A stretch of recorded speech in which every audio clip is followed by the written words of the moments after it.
હા કમર દુખે પણ આખું શરીર દુખે છે અવાજ આવી ગયા ને વિરાટ કોહલી બનીને તમે હે ને? અરે ના ના એવું કઈ નતું. હવે આ તો ઓલા છોકરા રોજ રમતે ને મેં કીધું મને બોલાવજો ને કાલે હું ભાઈ જઈ આવ્યો આજ રમીએ કેટલો ટાઈમ. બસ એક દિન કમરે તમારી દુખવા માંડી તો જવાય નહીં ને રમવા.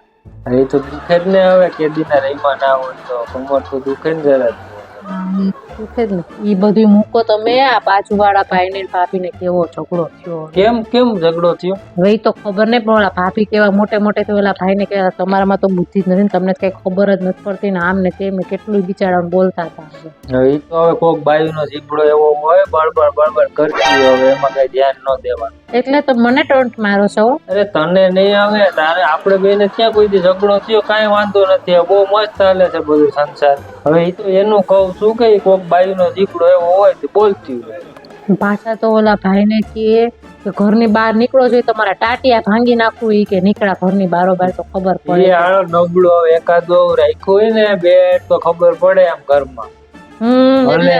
એટલે હું બેટ મારવા હાટું રાખવાનું. મારવાનું ના હોય ખાલી ઘરમાં રાખ્યું ને તો જરાક બીક રે એમ. એટલે હું બે માણસ બાજવાનું થાય એટલે મારવાનું એમ. અરે મારવાની વાત નથી, ખાલી રાખવાનું હોય ઘરમાં એટલે બીક રે એટલે બહુ બોલે નહીં, બહુ બળબડ ના કરે. હવે હા એ તમારા તો છે ને તમારે તો ગમે એમ કરીને કોક ને બધાવાના ધંધા કરવા છે લઈ કે બેટ રાખવાનું. અરે બધાવાની વાત નથી. હવે એ તો પછી આવું બળબડ કરતી હોય તો ભાઈ રાખવું પડે. હવે એટલે હું બોલું એટલે તમે હમણાં બેટ મારશે એમ. મેં તને ક્યાં કોઈ દી માર્યું ને? આ તો કદાચ આપણે બે મેં તને હાથે અડાડ્યો કોઈ દી? આપણે બેને તો મસ્ત ચાલે છે સંસાર. મને તો બહુ મજા આવે છે સંસાર. કદાચ આપણે બે ને માથાકૂટ થાય તો હું મને બેટ મારું? ના ના તને થોડું આપણે કોઈ દી થોડી થઈ થાય. હવે કોક ને એવી શિખામણું ના દેવા જોઈએ. એ અમે ભાઈ છે જેવા આવે. કેમ? અરે એના છોકરાને કે એની ઘરવાળીને કોઈ દી સારી વસ્તુ ના લઈ દે ખાવાની કાંઈ ને. હમણાં એમ કે આવવાની સાતમ આઠમ કરવા તો ભાભીએ કીધું કે તમારી બેન આવવાની સાતમ આઠમ કરવા રક્ષાબંધન કરવા તો તમે બધા રેજો આઈથે કરીને ખાજો કે હું એ મારા મમ્મી ઘર વહી જવાની છું સાતમ કરવા. તમને ખબર પડે. પણ એના ભાણિયા આવે ને તો હાલ તને આઈસ્ક્રીમ લઈ દઉં, તને ઓલું લઈ દઉં, તારા હાટું ઓલું સ્વીટ લઈ દઉં, તને આ ભાવે તને આ ભાવે. તો ભાણિયાની વાહ નાચે છે. પોતાના છોકરાને તો કોઈ દી પૂછે નહીં. પછી બોરની ઘરવાળીને વાંધો પડે ને એમ કઈ થોડુંક હાલે. સારું હાલ મારી કમર દુખે હું જાવ. હા તમારે તો કમર એ દુખશે, પગ એ દુખશે, કાન એ દુખશે, નાક દુખશે, મોઢું દુખશે, વાળે દુખતા હશે ને રમીને. તમારું તો બધું દુખતું હશે. તો તે ના હોય તો જાતા ના હોય તો હવે અડધા ગળગાથી આવે કે રમવા ના જવાનું હોય. હવે એવું ના હોય. ઓલા ક્રિકેટરો 40 વર્ષના ત્યાં તોય રમે. મારો કેટલી ઉંમર થઈ હવે. હા તો 40 વર્ષના થયા છે તો ખાવામાં કેટલું ધ્યાન રાખે તમારી જેમ નથી. થોડું મંગળ ઉપરથી ખાવાનું હાલે. આઈનું જે આપણે ખાય ઈ ખાય. આપણે ખાય ઈ ખાય તો એ વેજીટેબલ ખાય, ફ્રૂટ ખાય, એના ડાયટ પ્લાન પ્રમાણે બધું ખાય.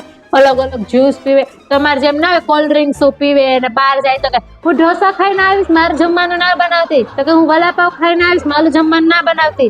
તો એમ ના હોય. અને રોજ ને માટે રોજ પ્રેક્ટિસ કરે. તમારે જેમ ના હોય વરણ ને વેચલે દે રમે પછી કે મારી કમલ દુખે જ ને જાય. હું કમલ દુખે રમતા હોય દુખે. હવે આરામ કરી લેવાનું પડે.